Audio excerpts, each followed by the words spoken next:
everything is going digital.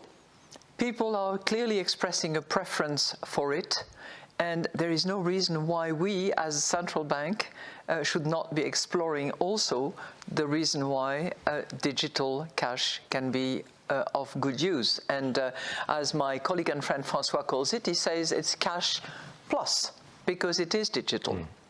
Now, it is intended to be safe, it is intended to be sovereign, and it is intended to be available to all, anywhere, anytime, and at the cheapest possible cost, possibly at no cost, for the most basic functions. Possibly at no cost for the most basic functions. Hello everybody, it's Alexander from Crypto News. This is your cryptocurrency update from Ukraine. And the reason why I said on Twitter that this direction is not going well is you can understand from Christine Lagarde. She said that using their digital currency is going to come out with a cost. If you have cash in your pocket right now, do you pay a fee to use it? I think not. You can use that cash any way you wish with no additional fee. I find the programmable side of the CBDCs frightening. I wish I could tell you I trust central authorities, but I don't. And according to the Digital Pan Technology Working Paper that was released in February, doesn't seem like distributed ledger technology, or DLT, is the flavor of the day. Because take a look at this. For quick use, it is likely to be more appropriate and efficient to use a centrally governed distributed database because DLT approaches might impose undesirable decentralization and technical complexity. And sticking with currency for a moment, I know that there's a lot of chatter in YouTube videos talking about the dethroning of the US dollar. I'm not saying that it can't happen or in every respect it should, because currencies have their limited time of reigning in this world. But when you just talk about the yuan, the Chinese yuan is not a free-floating currency. It is a loose, manageable peg to the US dollar in a basket of other currencies. So if it were to be the global reserve currency, it would need to have this free-floating status, and the smartest minds out there can't with certainty foretell how removing this peg would impact our world. So it is much more complicated than just flipping the dollar. Moving right along. You may have seen that I was in an announcement card by SeedStarter. This is a brand new platform that's being introduced by attorney Jess Hines. He's been in the community for a very long time. You can follow him on Twitter at Jess Hines and as a Web3 lawyer. He's going to bring a platform for unaccredited investors, and it will provide a way to participate in fundraising for startups it's launching this quarter, and by providing access to capital without relying on traditional sources such as banks or VCs. It's opening up markets to the 90% who want to get in early with a project. Yes, this is a regulated solution. Blockchain and crypto can transform this investing space. So as a compliant opportunity for startups and entrepreneurs to access capital, this is providing much needed change. I really look forward to seeing this get off the ground. David Schwartz weighed in one more time on the list of 10 items that are just being spread out there by people who are loving to spread mistruths. And Neil Hartner, who is a Ripple engineer, works in ODLI, thinks said it best. David Schwartz, a CTO of Ripple, the father of XRPL, the cryptographer #1 in the SEC versus Ripple case, the debunker of buybacks, the slayer of confidential committees, the ridder of Riddlers. Yes, and I have one more clip that I want to share with you. It comes from Tony, and of course that is Tony from the Thinking Crypto channel. Have a listen. Finally, he says XRP and XRPL really are what you see is what you get. If you're imagining that there's some massive secret you're imagining, you can imagine anything about anything. Imagining things doesn't justify believing them. Be excited about what is actually there, or build things. I love, once again, that David is coming out, putting all this conspiracy theory nonsense to bed, and just stopping a lot of this. But funny enough, when you read the comments, there's still people like, oh, but David doesn't know what he's talking about. Yeah, you're telling the CTO, one of the creators of the XRP Ledger, that he doesn't know what he's talking about. People are, a lot of people are delusional, man, and they just want to believe things.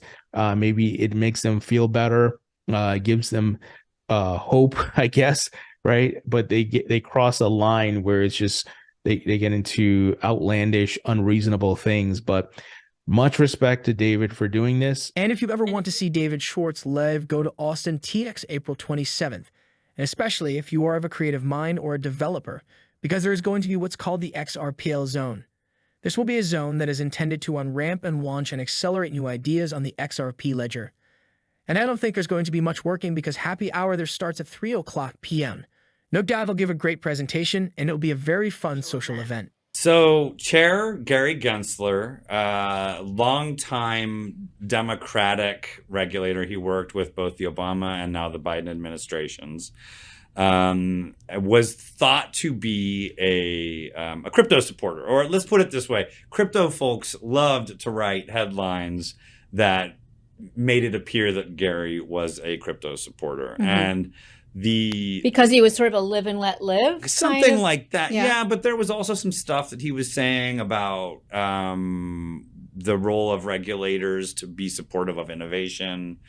And it was said like in the same breath as he would mention something about crypto, and people would connect those dots. And when he came on board, there was some like cautious optimism that this was going to be really good for crypto. But that's not been the case. Absolutely, we know that is not the case. And we also know that attorney John Deaton, who weighs in comments and gives perspective and voice to the entire crypto space, is now being retweeted by Mr. Yoshitaka Tao. He's the CEO and founder of SBI. It's pretty incredible, really, to think that Mr. Kitao, who's a legend in the global financial circles, is retweeting articles that are all about what John is saying. This is one of the positive outcomes that we've seen as a result of this case. I read everybody would jump into the fluff. Yes, this is my favorite miniature artist in Japan, Tanaka Tatsuya, and he is always making me smile with his creativity. Here's one from a couple of days ago. We've got a potter who's using negi or green onion to fill in as his ceramic. And you have this one from April 8th, which had the caption, "May the force being with you." That made me laugh in the word edamame. Mei means bean, and when you do come to Japan, you're going to see a lot of Mame Shiba. That would be the bean Shiba, which is the smallest miniature version of the Shiba Inu. I'd say it's really hard to take any sort of walk in Japan and not come across one of these Mame Shibas. They're so popular. All right, everybody do take care. See you later. Why do I hold XRP?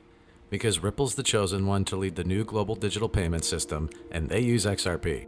In 2013, the Federal Reserve began looking for faster payments options. 2 years later, an action plan was born and a federal payments task force was created. It included one company focused on crypto, Ripple. In 2014, the World Bank and Better Than Cash Alliance, which includes the Bill and Melinda Gates Foundation, Clinton Global Initiative, and the governments of 32 countries, put out a report called The Opportunities of Digitizing Payments.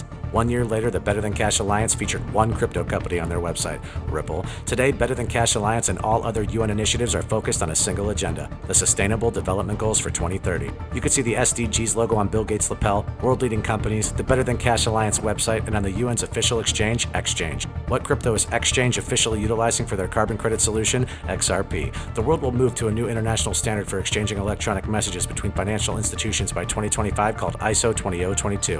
Who was the first ISO 20022 member focused on distributed ledger technology? Ripple. Who's partnered with over 300 financial institutions, including Bank of America, American Express, PNC, Santander, SBI, HSBC, Standard Chartered Bank, Bank of England, India, Singapore, Scotland, Australia, and Indonesia, the largest banks in Japan, Canada, Egypt, the Middle East, United Arab Emirates, Thailand, Morocco, Bhutan, South Korea, Brazil, and Latin America? Ripple. Who is a former employee overseeing the Federal Reserve? Ripple. A former employee overseeing the world's largest asset manager, BlackRock's digital asset division? Ripple. Leading Australia's CBDC effort? Ripple. Who hired a former Treasury of the United States? Ripple. 2 former Federal Reserve attorneys to their board? Ripple. 2 former Clinton and Obama advisors, former Minister of Defense and Economics of Germany, former business director at Swift, former Swift board member, former CFO of PayPal, former head of the DTCC, former chief business officer at Uber, former VP of Amazon, and former SEC chair on their legal team? Ripple. Who's a member of the Digital Pound Foundation, Digital Dollar Project, Digital Euro Association, Mojaloop, IMF's high-level advisory board on fintech, Hyperledger Blockchain Consortium, Open Payments Coalition, Faster Payments Council, Global Payments Steering Group, Cross-Border Working Group, International Association for Trusted Blockchain Applications, Crypto Climate Accord, University Blockchain Initiative, World Wide Web Consortium, and a featured partner of the World Economic Forum with 3 members of their team directly listed on the WF website? Ripple. Now, does Ripple and XRP sound like they're going to disappear, or do they sound like they're part of a much bigger plan? You decide.